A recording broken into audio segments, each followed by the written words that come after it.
bienvenue sur les vrais panafricains, la voix des panafricains pour l'unité et la libération de l'Afrique. Ensemble, faisons avancer notre continent.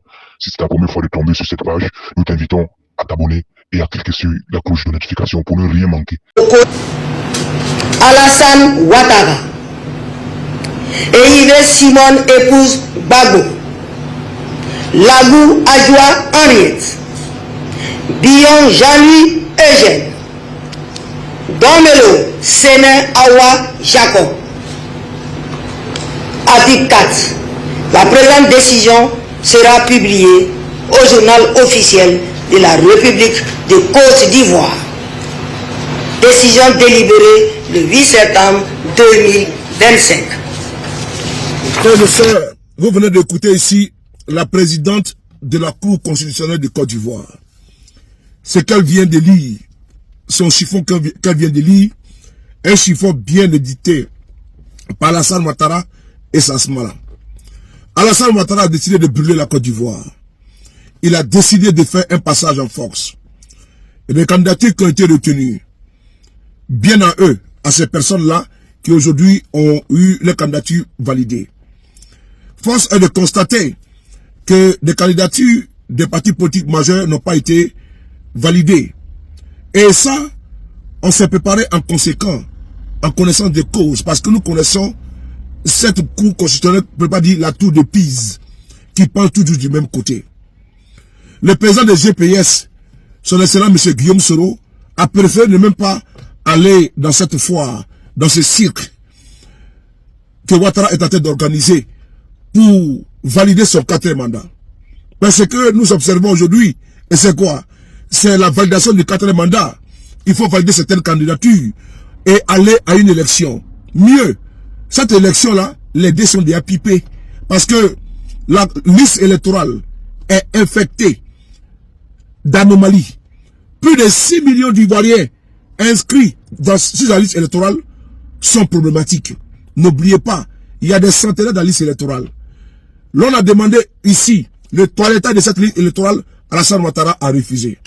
L'on a réclamé également une élection inclusive, Alassane Ouattara a refusé.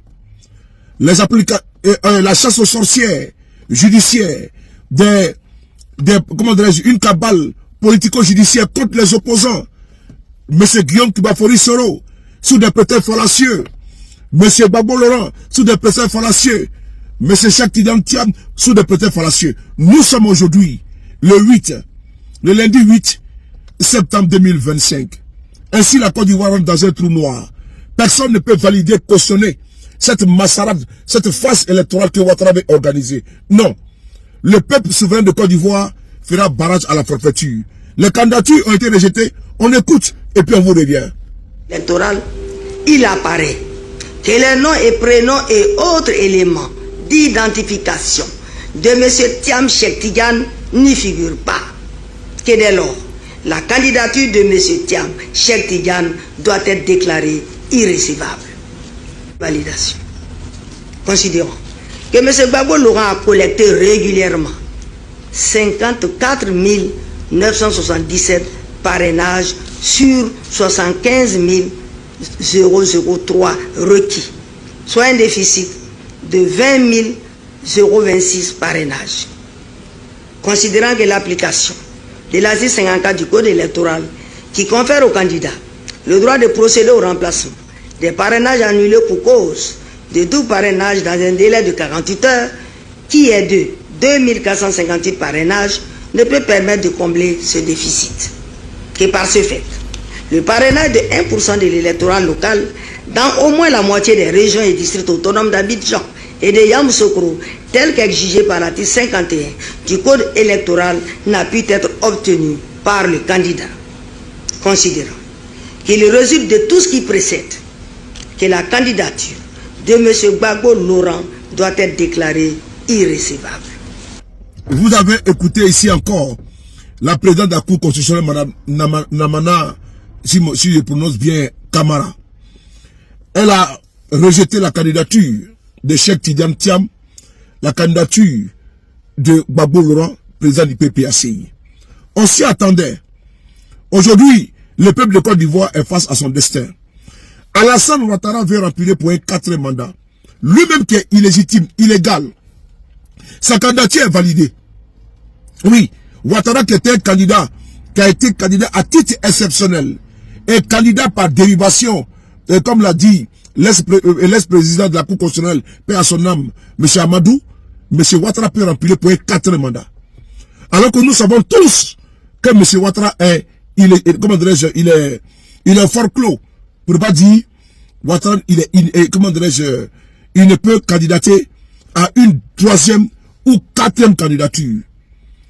Aujourd'hui, le peuple de Côte d'Ivoire est braqué. Sa souveraineté est braquée. Sa démocratie est confisquée. Nos acquis démocratiques sont en danger. Personne de vous, personne de nous ne peut et ne doit accepter cette énième forfaiture. Ce qui vient de se passer n'est rien d'autre qu'un coup d'État constitutionnel. Un coup d'État pour valider un 4e mandat. Parce que ceux qui sont en face de M. Ouattara ne font pas le poids. Il faut le dire avec gravité. Et surtout avec la liste électorale. Ouattara veut qu'on applique le plan B. En 2000, la candidature de M. Ouattara a été rejetée. Il n'a pas accepté. Nous n'accepterons jamais. Et nous n'allons pas capituler face à la forfaiture, face au braquage de M. Ouattara. Nous allons nous battre pour défaire la Côte d'Ivoire du joug de Ouattara. Non 4e mandat. Oui. Non braquage du pouvoir d'État en Côte d'Ivoire. C'est de ça qu'il s'agit. Merci.